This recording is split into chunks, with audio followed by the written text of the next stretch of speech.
बोल सकते हैं सर।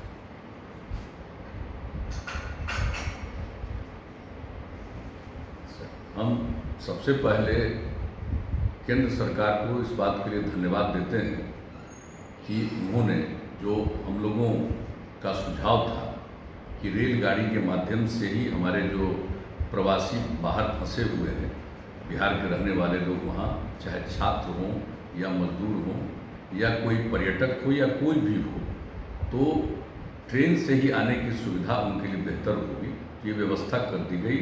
और पिछले 2 दिनों से ये सिलसिला प्रारंभ भी हो गया। और एक बात और भी हम बता देना चाहते हैं कि इसके बारे में हम लोगों ने जानबूझ करके कोई पहले से घोषणा नहीं की, क्योंकि हम लोगों का विश्वास, हमारी सरकार का विश्वास काम करने में।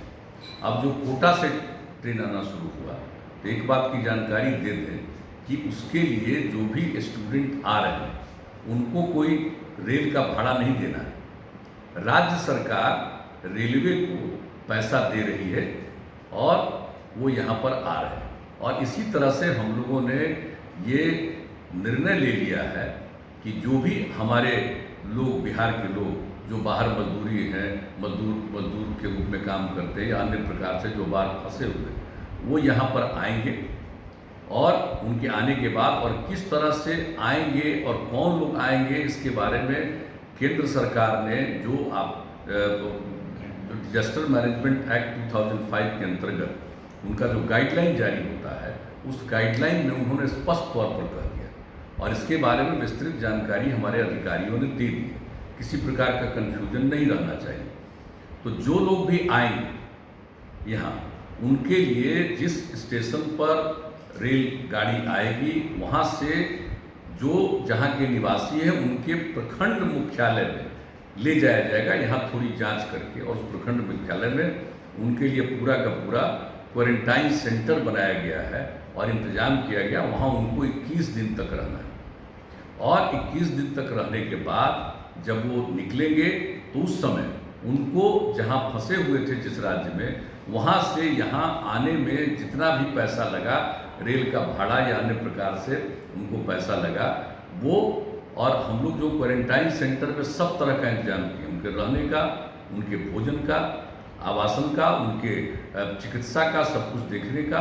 और जहाँ जहाँ भी क्वारंटाइन सेंटर बनाया गया है, हम लोगों ने इंतजाम किया है, हमने निर्देश दिया है और इंतजाम किया। उसी हिसाब से वहाँ पर लोगों के स्नान के लिए, शौचालय के लिए सबका प्रबंध किया गया। तो भोजन और पीने का पानी नहीं, हर प्रकार की सुविधा वहाँ पर उपलब्ध कराई गई है। वहाँ रहेंगे और जब वो निकलेंगे 21 दिन के बाद, तो आने में उनको जितना भी खर्च हुआ बाहर से, और उसके अलावे 500 रुपया और राज्य सरकार उनको देगी और मिनिमम 1000 रुपया हर व्यक्ति को जो बाहर से आएंगे उनको दिया जाएगा। और आप जानते हैं, जो हमारे बिहार के लोग बिहार के बाहर थे, उनको हम लोगों ने 1000 रुपया देने का निर्णय किया और जो भी उनका एप्लीकेशन आया उस पर विचार करते हुए लगभग 19 लाख लोगों को दिया जा चुका है। अब कुछ ही लोग बचे हैं जिनको देखा जा रहा है और उनको भी मिल जाएगा।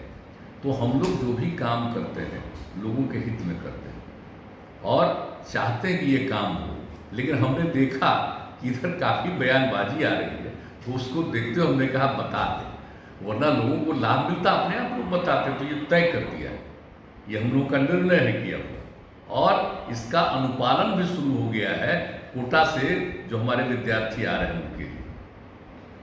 तो हम इस बात की जानकारी देना चाहते हैं और सब लोगों से हम यही आग्रह करेंगे कि जो लोग भी बाहर से आ रहे हैं उनको प्रेरित करिएगा और जो क्वारंटाइन सेंटर है उसमें रहें, ये सब के लिए उपयोगी है।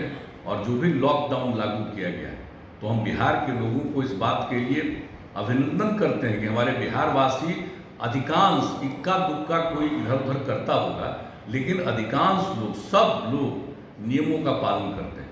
और वही कारण है कि बिहार को उस तरह से परेशानी नहीं, जो बाहर से आने वाले किसी व्यक्ति के चलते कुछ लोगों को हो गया, जो कि धीरे धीरे बढ़ा है, लेकिन कुल मिलाकर के यहाँ में जो यहाँ के लोगों में जो जागृति है, उसके कारण कम से कम लोगों पर असर पड़ा है। और इस प्रकार से हम लोग जो कोरोना वायरस है उस पर कामयाबी हासिल करें।